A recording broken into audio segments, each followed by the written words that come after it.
Hey, this is a podcast from Occupy Radio on Student Radio in Bergen. Please feel free to leave your feedback and comments on our Facebook page, Occupy Radio Norway.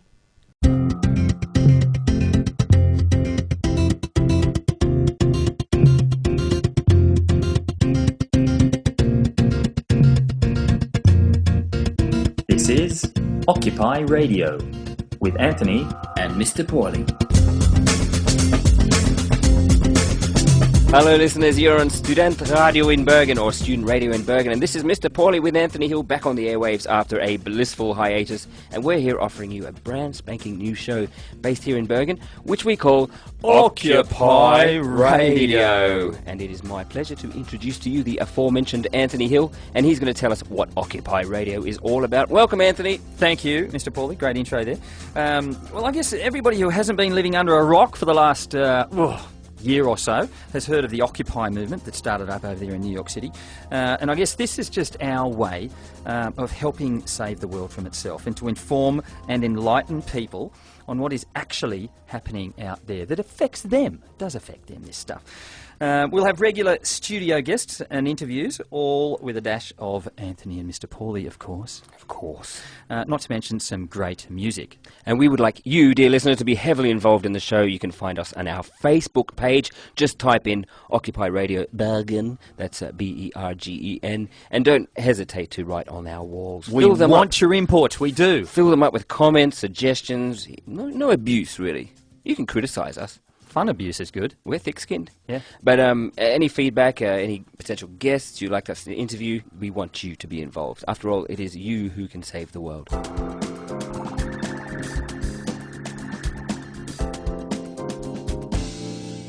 And you're listening to Occupy Radio on Student Radio in Bergen with Anthony and Mr. Pauly. And you can find us on www.rsrib.no, or you can follow this program on our Facebook page.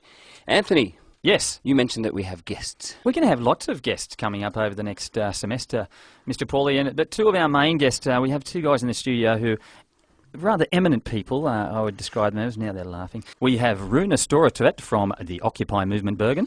Thank you. And we have Vegard Bielsbach from representing the Zeitgeist Movement. Thank you very much, Anthony. These guys are going to give us a background on both the Occupy Movement and on the Zeitgeist Movement. The Occupy movement has been around for about a year now. Is it a bit less than that? And how did it actually start up, Rune? Well, it actually started out in New York, in Wall Street, after a call-out from a Canadian organization called Adbusters. Mm-hmm. Adbusters, I've heard of them, yeah. Yeah, and they wanted it to be like a single protest, and it turned out to flop because they were expecting like 20,000, 30,000 people, but there were just a couple of thousand or something around there. But then they found out they're going to go ahead with the protest anyway, and they sat down and they started talking, and while they were protesting, other people were joining them, and they found out that it was so interesting to sit and talk that they set up camp, and after a while the whole thing just started snowballing. When did it? Was that in Zuccotti Park, or did it move into Zuccotti Park in New York City? Well, actually, they were moved. I think it was 1 week later or something to Zuccotti Park. Okay. And there were a few media stunts there, of course, with the Yes Men. You may have heard of the Yes Men. Mm-hmm. Were they involved with the Adbusters as well? Yeah, they are affiliated with the Adbusters, but I'm not sure of the whole history of people and everything about that. You can follow this on YouTube, by the way. Of course, the Yes Men, if you type in the Yes Men, there's a marvellous film which they've made about... the Yes Men Save the World. They save the world. Yeah, quite funny. And there's quite a lot of great short and longer clips on YouTube related to the Occupy movement if you want to get a bit of that straight from the source in New York or other places where it is. But the Occupy movement, Rune, it seemed to really snowball, as you said, in November, December, January. But it's been accused of having no leaders and no specific agenda. How do you respond to that? Well, firstly, I think the media has had a very hard time actually defining the Occupy movement because it's been so varied. There's all these different kind of Occupy movements like local chapters, and they start up and they are refusing to name anyone as their leader because they want the organization or movement to be as horizontal as possible. And that's also one of their main points, that they want to be as democratic as possible, that everyone should be able to have their say. And I guess that's why it's become so popular too, because nobody feels lower than anybody else. Yeah, I think you could say that, but there's also a big outcry against inequality, which is the financial crisis and how the banks and all the big capital owners got out of the crisis while the rest of the people had to bear the burden. The Occupy movement has also been accused of venting all its grievances at Wall Street and the finance industry in general. And one typical thing I've heard coming from Wall Street is, without us there'd be no jobs, no markets. How do you respond to that? Well, in a certain way, it's correct, because the economic system we have today is actually built on the basis that someone needs to accumulate capital. That's one of the reasons why we call it capitalism. So you need to have people who own stuff and accumulate, so they can use that money to invest and start new things. And employ people, I guess. Yeah, but the way that things are shaping up, it's people are acknowledging the fact that it's so unequal. It's creating this unequal society, and they really want to make a difference in that. And I think one of the starting points was that Joseph Stiglitz wrote an article about the 1% and the 99% in the Vanity Fair.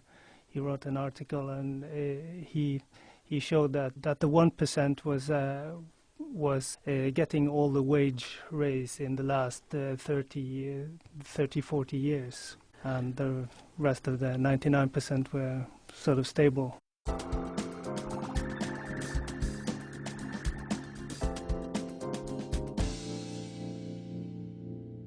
Rune, since all the occupations last year and all the evictions, we haven't heard much about the movement lately. Was it a trend? Is it leaving us? Well, I'm not sure about the Occupy movement itself, but it's still very much alive. But it's hard to know for sure. You can go to occupytogether.org and you can look for the number of different chapters who have registered there. But what we know is that there are a lot of people getting involved in these different type of activities. So I think it's not going away, that they are still here. Or has the media blacked it out at all? Yeah, I think that's a big probability that most of the media aren't really pursuing what the different activities the Occupy. What's actually happening out there, and that's what we actually want to talk about. For listeners out there, if you'd like to hear more about what's actually going on in the world, go to democracynow.com, or it might be .org. Actually, it's .org. democracynow.org, and I listen to it quite a lot, and more than 50% of the news, Rune, that I hear on that, I never see on the local news at all. Well, it's not surprising at all, because a lot of this news is sort of countering the mainstream media's way of portrayal stuff. It's like the mainstream and the politicians, and it's like a narrative where you're supposed to be doing or have this set kind of view of the world, that everything is fine, that the crisis is something that's going to pass. And the government's looking after everything. Exactly. Yeah. And also that even though they have different discussions, they're never questioning the deeper structural issues. For instance, how the money system itself is not broken, but it's working in ways that are encouraging differences and making people into to make decisions that doesn't involve ethics or morality.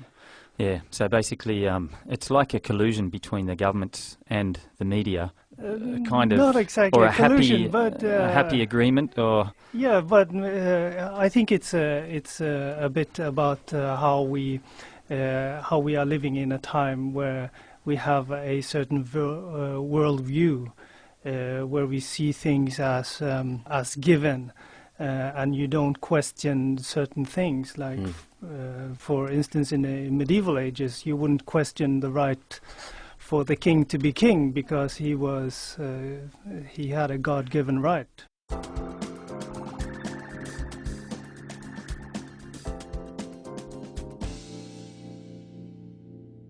What you were saying there reminds me a little bit of in Australia. The richest man in Australia, Kerry Packer at the time, he used to woo the governments, and he was the great media owner. He was the Murdoch. yeah. Well, of course, Murdoch's Australian as well. But they tend to just go with the government that they feel like it at the time. It doesn't seem to be a left or right thing. They don't care who's in power. It doesn't seem to be that way. But I always thought, naively, that Reuters was this independent news station which fed the news to all of the world's media. But I guess I was wrong.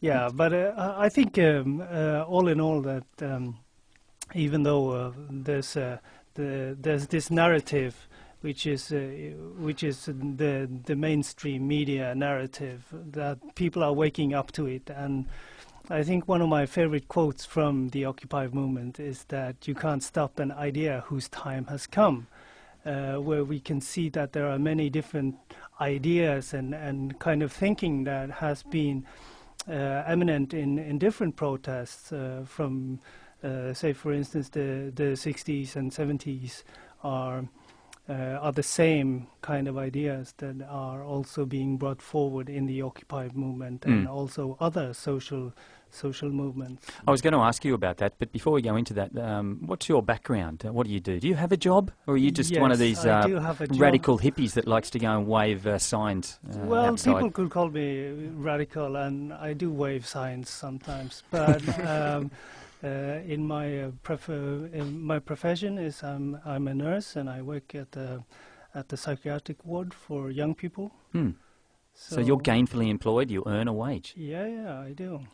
For you listeners out there, Rune, he doesn't wear a caftan and smoke joints and dance around grassy knolls. That we know of. Yeah. Other interests for our listeners to get to know you? Well, you helped me to buy a kayak. Ah. So I've been using that a lot this summer to go and fish. So you like out on the water having a bit of a fish and a paddle? Yes. So, but lately this year, the last year, it's been mostly being an activist, talking to people and trying to read up on information. And so you mentioned earlier the protest movements of the 60s. Is this where you believe the Occupy movement has its origins, or can we go back even further to maybe the Second World War, even the Great Depression of 1929? Yeah, I think you can go back as far as that, because many people talk about Karl Marx as the big protester, and I think when he was living, there was also a very live public discussion about how capitalism works. And but I think the main point of today's economic crisis is based on the Bretton Woods system, with Bretton Woods Agreement, which was set in motion during the last days of the Second World War, which sort of put the American dollar and the American industry as the main driver of economics in the world. So it became the number one cornerstone of everything that would happen later. I really love your quote, "You can't stop an idea whose time has come." But is this it's just time, it seems. It's a convergence of many crises, isn't it, really? We could sit here for hours listing them, brainstorming these crises. Yes, it's very easy if you start to actually just list up things and start to go through what different kind of problems or challenges the world is up against at this moment in time, that it's so huge that I think it's paramount that we actually get started on doing the actual change.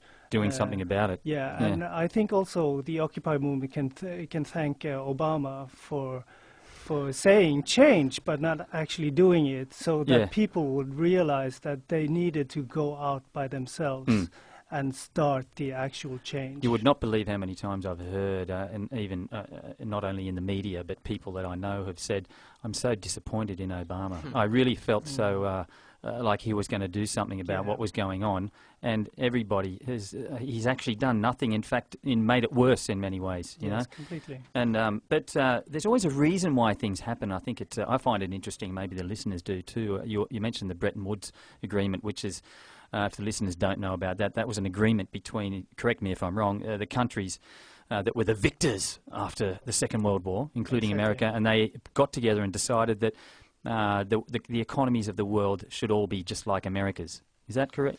Is that a general? Well, not exactly.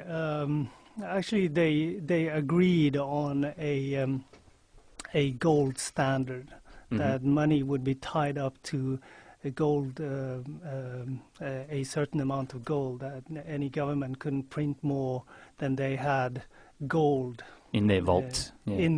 Actually, most of the gold was sent to America, to Fort Knox. Oh, that was nice of America to look after everybody's gold, wasn't it? And then later in the 70s, Nixon. Actually, I'm jumping a bit. That's here. all right. I was hoping because you would. The dollar would then be the number one currency for everyone. And what happened after that was in the 70s that Nixon found out that he would not have the American dollar tied to gold anymore. Why would he do that? Because he found out that he needed to print more money, because the American economy wasn't doing too well.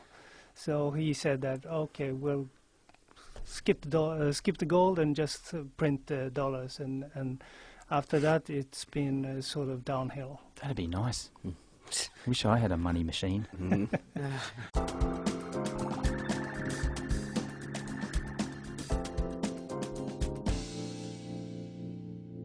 And we have another guest in the studio who we mentioned earlier, Vegard Bielsbach. Welcome into the studio today, Vegard. Thank you. And Vegard represents the Zeitgeist Movement.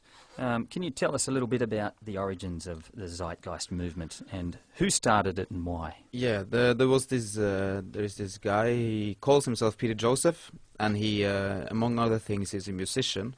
He's a percussionist. And it all started, he had this performance piece that he called Zeitgeist, which he performed for 5 or 6 nights in New York sometime in 2007. And he got a good response to that, and he put it out online and made it into a film, which he called Zeitgeist the Movie. And it became very popular online.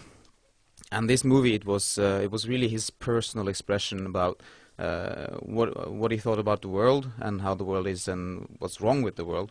But there was this guy who thought that he hadn't quite got the picture right, and that's a guy called Jacques Fresco. And he started thinking about what's wrong with society in 1929. He was 12 years old or something. Holy shit, how old is he now? He's 95, I think. He'll be on the show next week. He's that guy that started the Venus Project or something, isn't it? Yeah. The Venus Project, that's something that he's in charge of, and that's his suggestion for something he calls a resource-based economy. Okay. Which is, his suggestion for a system that might work better than this one. So he and Peter are affiliated, are yeah, they, or were? He contacted Peter Joseph after having seen his film, Zeitgeist the Movie, and then he presented him to the Venus Project and resource-based economy.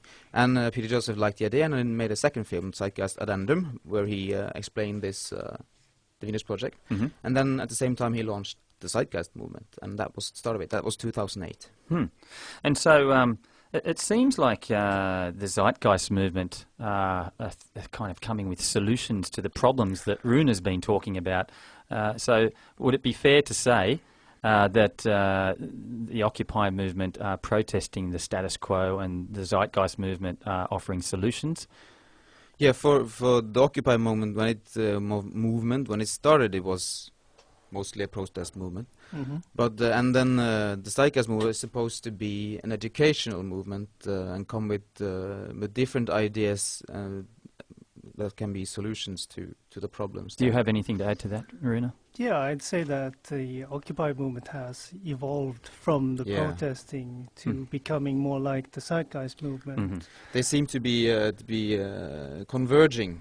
Yes, they are, and like it's happened here in Bergen, and the people who are in the Zeitgeist movement are also in the Occupy movement, because we're thinking along similar lines all the way. Right.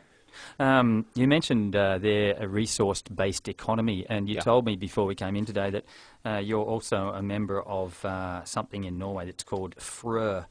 Maybe you can tell us what FRØ is in English, or both in Norwegian and English. Yeah, FRØ in Norwegian it stands for Foreningen for Ressursbasert Økonomi, and it's loosely translated organization for resource-based economy. And the reason we started, it's a NGO volunteer organization. And the reason we started, there are several reasons, but one of them is because of the Zeitgeist movement. The name Zeitgeist, it doesn't ring too good with. I've seen Norwegians just don't like the word. It sounds too German. Yeah, I it's guess. too I was German. thinking I guess. that But too. it's a household term in academia, so I guess it's not well enough known. Tell the listeners what Zeitgeist actually means. Yeah, it's directly translated. It means the spirit of the times, but it's a term for the paradigm, the current paradigm, the cultural climate, and The time kind has of come. yeah, but kind of it's a term for everything going on in Okay. all institutions. Yeah. Yeah. So it's not a call to arms or anything like No, that? no, nothing like that. But anyways, people react to that name negatively. At least we have had no advantage in using it. And also the first film, Zeitgeist the movie, it had some ideas that is controversial, you can say, about religion and 9/11 and the banking system Some and conspiracy theories. Yeah, a lot of people, they react to it and say, yeah, this is just conspiracy crap. I don't wanna be affiliated with this. So, and also it's difficult to get funding and everything if you're a grassroots movement. So if we felt we had to create an organization so it's easier for us to work and to reach So people. the people out there who have never seen Zeitgeist the movie, which of the three films would you recommend they see? Which are all available on YouTube? Yeah, freely available on YouTube. There's a third film out, came out in 2011, January 2011, called Zeitgeist Moving Forward. And I would actually start with the last one, that one, and right. then maybe go back to Zeitgeist Addendum. But the first movie, Zeitgeist the movie, if you don't see it, it doesn't really matter. Yeah. It's not that important. But it's had an amazing amount of hits. I saw that even just Zeitgeist the movie has had 18 million, I think, 18 million. Peter Joseph himself claims that Zeitgeist the movie was seen by 50 million the first year, but 50? I don't know. Yeah, but I don't know Jesus. where he's got the number from. But Can I just comment on one thing about the conspiracy thing? Because I think many people think that the Occupy movement is all about conspiracies, that there is a conspiracy in the banking industry, that politicians are in a big conspiracy, and there's lots of different postings on different Occupy sites about, say for instance, chemtrails or stuff like that. And I'd like to point out that at least in this program and in the Bergen chapter of Occupy, we are actively trying to not encourage conspiracies, that we try to find facts about critical everything. thinking is key. Yeah, critical About everything. thinking, and also backing things up with facts from different scientific resources. And Vegard, Yeah. what do you do for a job? Do you have a job, or are you a radical, unemployed, no good, pot-smoking hippie? No, that wasn't an option for me. I'm an engineer. I'm a process engineer, actually.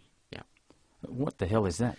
It's. Do you really want me to explain? It's As about briefly as possible. fluids and gases and treatment of fluids and gases and. Okay. Yeah, Well, it's. isn't that, environmentally unsound? Yes, I'm not very proud that I work in the oil and gas business Anymore. But you can't be 100% idealist. That's But I have some interests other than And But in the current I went to school for 5 years, so. in the current system which we are protesting against, one needs to have a job Yeah. and earn a living. Yeah, it's more important that you do something good than that you stop everything bad. And it's probably good that everybody does something good. Yeah. And not just, it doesn't matter what your occupation would be.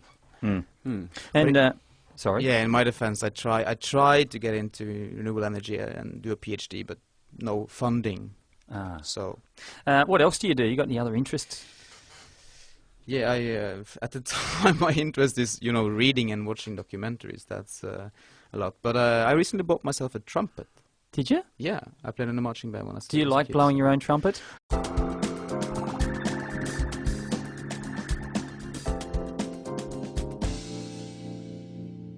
The Zeitgeist Movement, what is it proposing?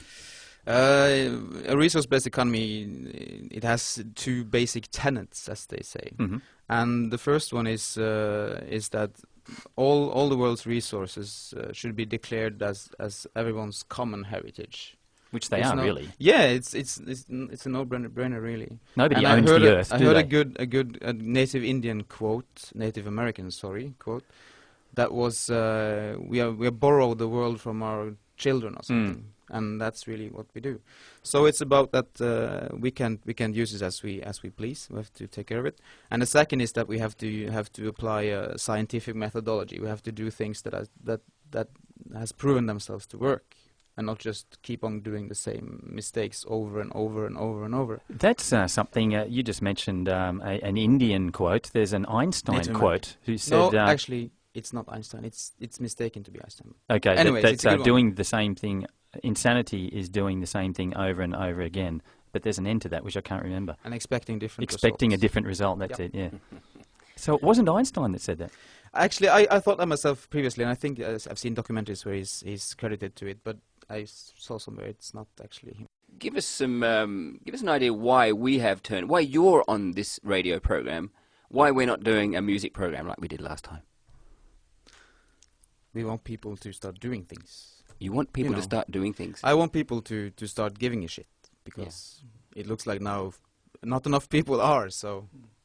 Actually, I can think of like 1,000 different things I could do instead, because I have all sorts of interests. But You kayak, don't you? So you could yeah, the kayak. kayak, or maybe I could make computer games or something different. Play tennis, maybe? Yeah, a lot of different things I would just like to explore. But because of I started reading about stuff and thinking about how the world works, it's made me so consciously aware of that if my life is going to have a certain integrity, then I need to do something. So I consider this being on the radio, being active in the Occupy movement, and also with and the Zeitgeist, I think, and that I'm actually fulfilling my civic duties as a normal human being. And I think, actually, I'm hoping that people will also start to think about that, that they do have a responsibility in their lives to make a better world. Well, you mentioned that the Occupy movement whinges a lot. And the Zeitgeist, well, we don't whinge, but you occupy and spread the word. Whereas the Zeitgeist movement, you provide answers, solutions to We the try problems. to be solution-orientated, but, it's fun to protest once in a while as well. But this is our first show, Anthony, for this one, and we intend to interview some people in the Bergen, Norway region as well. Actually, yeah, Rune and Vegard are actively looking for people for us to interview who might be of interest. Where do you guys meet? Do you have a meeting place? If anybody out there, any of our listeners would like to come along and discuss everything with you and find out a bit more about you, where can they find you? Where and when?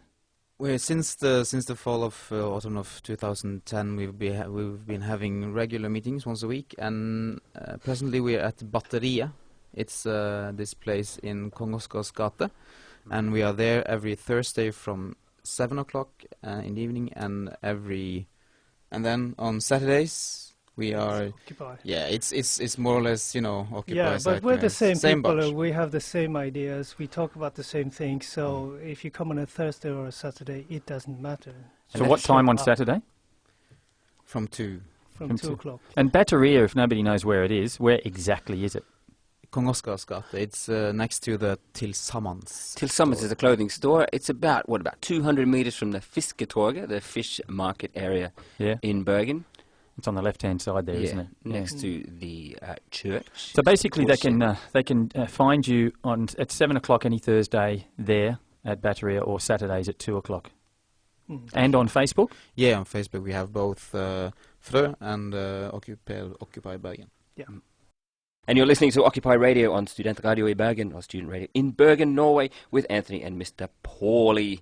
And we've been talking with Vegard Bilsbakk and Rune Storetvedt. And I should introduce Adrian Dvergsdal, or Aid. First Aid, how are you, mate? Hello, I'm good. Yeah, good. Adrian's...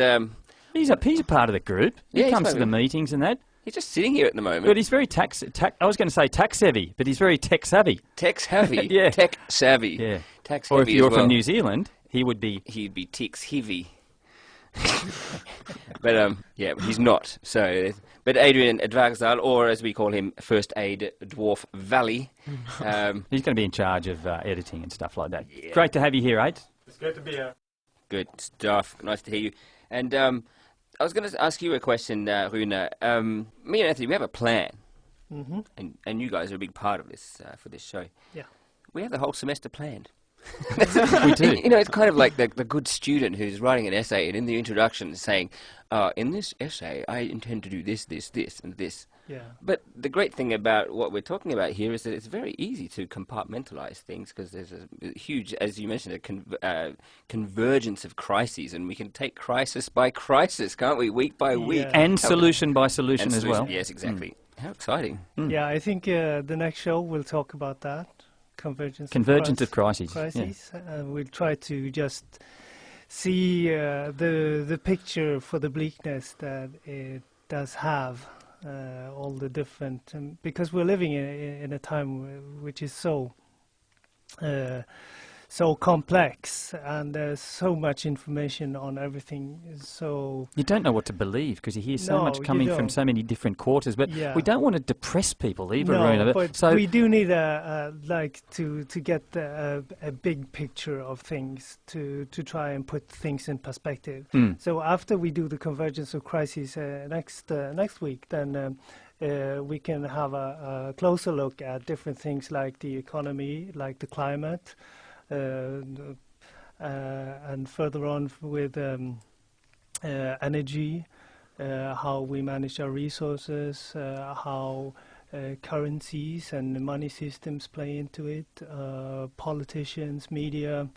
So we'll try to do, I think we discussed that, and we'll try to do one show and focus on one segment of the problem. But I think the main thing about this whole list of different things is that they're all connected. All our grievances are connected. So even though we're talking about one thing, then we also need to try and knit them together, so people also can get the story that we're trying to tell. Yeah, and that's one of the things the media isn't telling you, that they treat it as separate crises, but it's really just one big massive one. Yeah, and it's also a symptom of how the sciences are working, or the scientific method itself, that instead of broadening out and trying to understand the system as a whole, you narrow it down. You try to separate things and compartmentalize and isolate things. Because you can't solve all the problems of the world immediately, can you? No, you can't. But you need to have like a big picture. You need to get your axioms or your fundamentals. They have to be right. And as we've been discussing the last year with Occupy and Zeitgeist, we see that there are a lot of fundamentals which aren't properly being recognized or discussed in the main media. Or addressed, yeah. It's, I think, one thing I'd like to do with the show, one reason for having it is to enlighten people and maybe make them indignant, to make them a bit angry. Yeah, I mean, not to go out and beat somebody up angry. I mean, just a bit angry, because that's what I got, a feeling of anger when I hear about what's actually going on out there and how the governments of the world are ignoring problems and just serving people who want to serve themselves.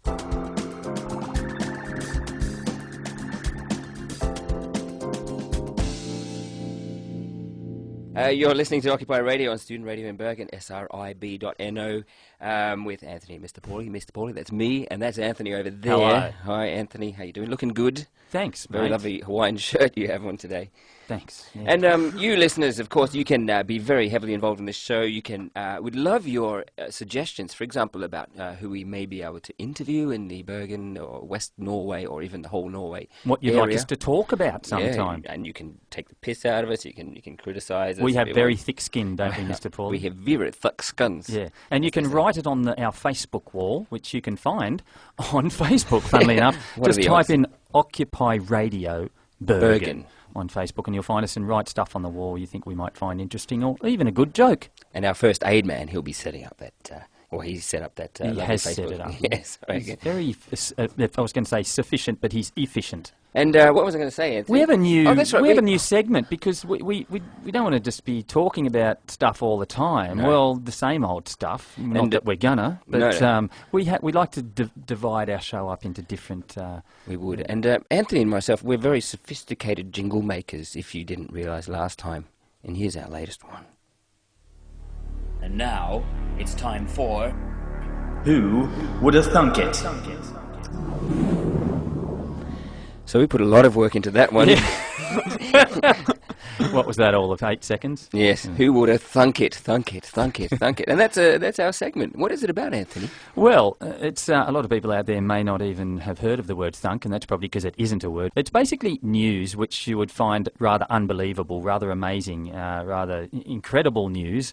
Unthunkable news. And so I collect this news and we discuss it here in the studio. Yes. And my first, would you like me to bring on the first one? Give us something unthunkable. Well, the first one involves none other than the Catholic Church and the Pope. Again, scandal. Yeah, well, that's their middle name, isn't it? Pope More John scandals. Paul, Scandal, Aloysius, whatever. Yeah. But this one actually goes right to the top. The Pope's butler, who is the Pope's most senior servant, was arrested not so long ago. I think it was about a month or so ago. And he's been released from police custody now and moved to house arrest. The Vatican said that his name is Paolo Gabriel. He will remain under house arrest pending a decision on whether he should stand trial for leaking confidential papers to the media. He was charged in May after a series of leaks exposed alleged corruption and internal conflicts at the Holy See. If you don't know what the Holy See is, it's not an ocean kind of sea. It's spelled S-E-E, which is a kind of a funny name for the Popery. Okay. The Vatican, I think, yes. So this is like he's like a Vati leaker. He is, yeah. He's like the Julian Assange of the Vatican. Vatican City. So Mr. Gabriel's lawyer, Carl Fusco, and the boys smiled a little when I said Fusco, because Fusk in Norwegian means cheat, doesn't it? Yes. Yep. Anyway, I don't think he's a cheat. He's the lawyer for this guy. He said he operated on his own in an act of love towards the Pope. The so-called Vati leaks scandal saw an Italian investigative journalist publish hundreds of secret documents detailing fraud, scandals, nepotism and cronyism within the Vatican itself. What a surprise. What are the odds of that happening at the Vatican City? Yeah. But we know it, and we need details. That's what we need. We so do. he's leaked documents. has It he? is, and can I get on my high horse?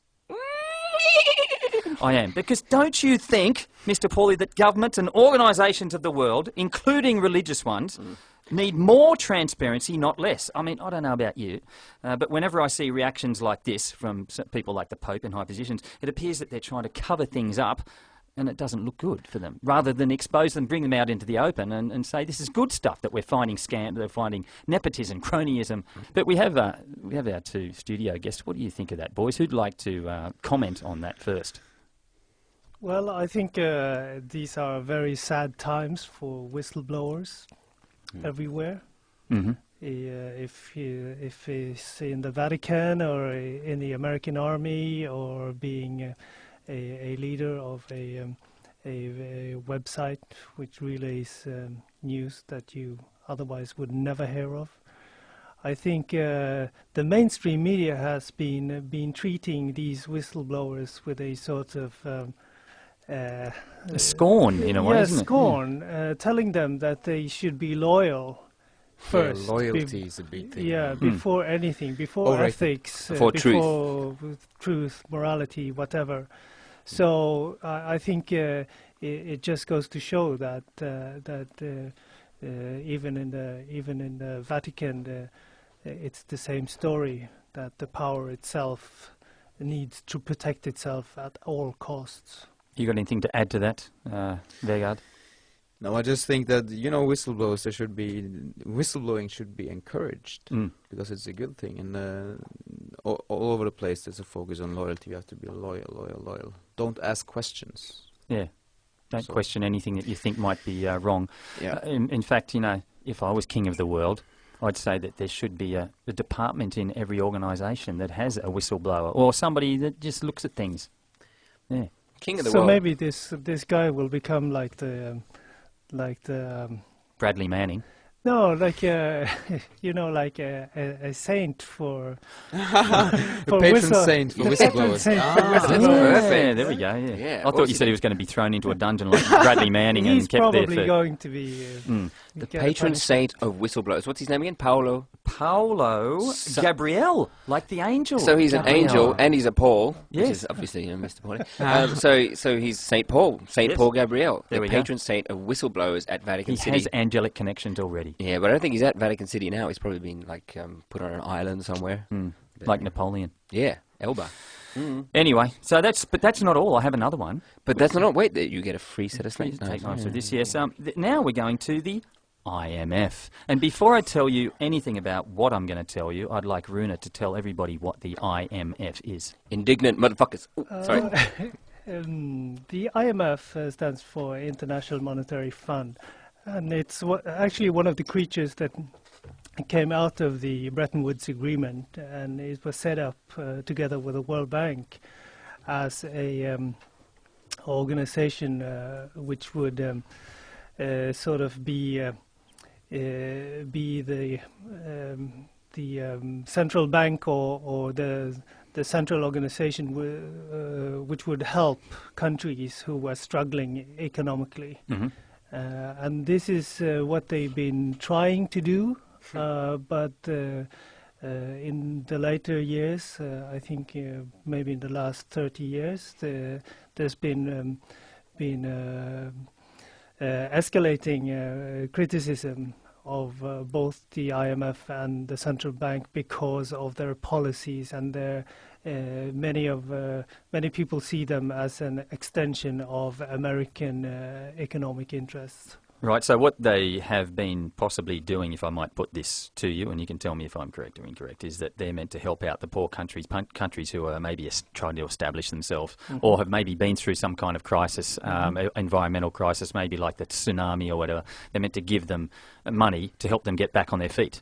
But actually, they've been giving the money with conditions attached, which make it possibly very hard for them to fulfill, and then they end up having to sell off their assets to... Yes, and the terms are usually seen as a crowbar to open their national markets to international competition.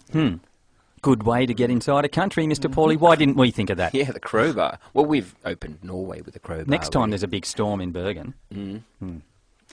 Don't know what was going to come next. Anyway, so the IMF, this is what happened. This is on Who Would Have Thunk It. An ex-IMF economist has been criticising the IMF, funnily enough, He was a top economist at the International Monetary Fund, and he's poured scorn on its tainted leadership, and he said he is ashamed to have worked there. Peter Doyle, his name is, said in a letter to the IMF Executive Board that he wanted to explain his resignation after working there for 20 years.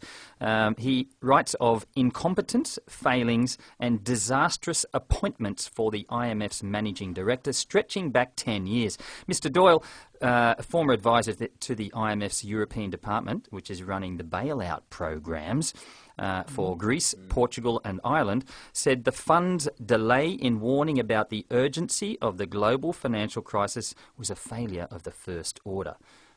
What do you think about that, Vegard? Do you have any comments on that? You know, IMF... Well, the word fund is money It's which is something given to something specific. You associate it with a charity, really, don't you? Generally, the word fund. Yeah, it's not to make profit. What do you think about this guy's comments and his... well, he's resigned. Of course, he's right, and you know, all his colleagues should follow in his footsteps. But another you know, whistleblower, really, isn't he? I think really the 20 years he's been there. What has he been thinking from the start? Because I think I heard somewhere that the IMF has said that they have a mere 40% success rate or something. If you have a 40% success rate, why? That's not very I don't good. know. I have no source, but yeah. A fund like that really should have should have no excuse for not having anything less than a 100% No. success rate. Well, that's a fail, 40%. You know, if you got 63, at least you could say I passed. Yeah, You know. it is. Actually, his resignation wasn't public. It was leaked. I didn't know that. Thanks for that, Rune.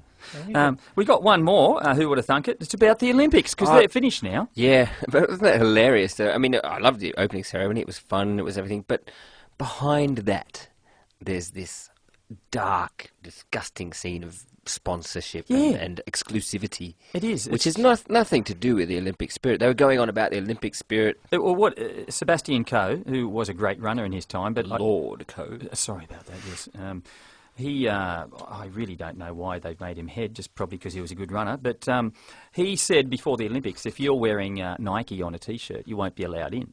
And he said it's possible that you won't be allowed in if you're wearing Nike joggers or maybe a Pepsi logo as well.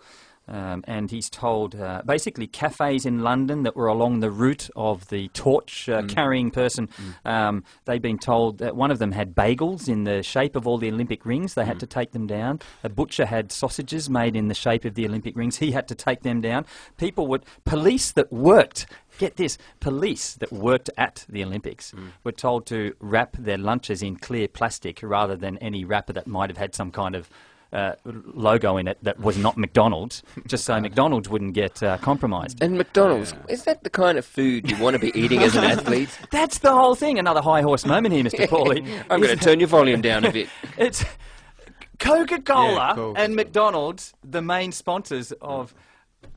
Yeah. It makes your liver rot. Teaching children that if you drink a lot of Coke Actually, and you eat a lot of Maccas, you're going to be a great athlete.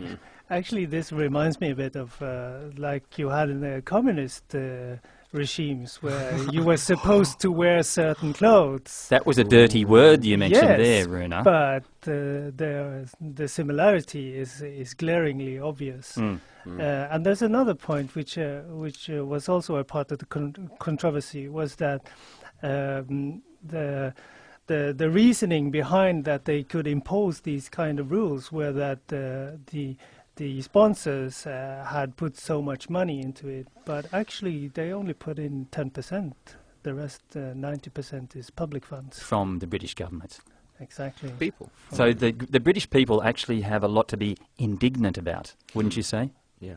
But I think it would be interesting if they forced all the athletes to only drink Coke and eat at McDonald's during the games. Oh, that'd be awesome. Yeah, and for Why a did year you post before. that? And Yeah. I heard there was a cafe in the area in London which actually originally had the name Olympic Cafe. I think it was a Greek cafe, and they had to change their name or something ridiculous like that as well. These I don't know. This exclusivity thing has got nothing to do with the spirit of the Olympics. Mr. Pauly, can you see, if you cast your mind, say, 20, 30, maybe 50 years forward, the Olympic Games with a massive stadium with 100,000 people sitting them all wearing white? All the spectators all wearing white. That would be interesting, with no sponsorship at all. No. The spectators The are all wearing spectators white all because wearing they're not white. allowed to wear anything. Oh, because they have to, like that Wimbledon. might have, yeah. So everybody's sitting there wearing white like robots watching the Olympics. I don't know. That reminds me of something that I've seen in a film. It's like a medical convention. Yeah, Yeah, so they're sterilising the whole thing. they are.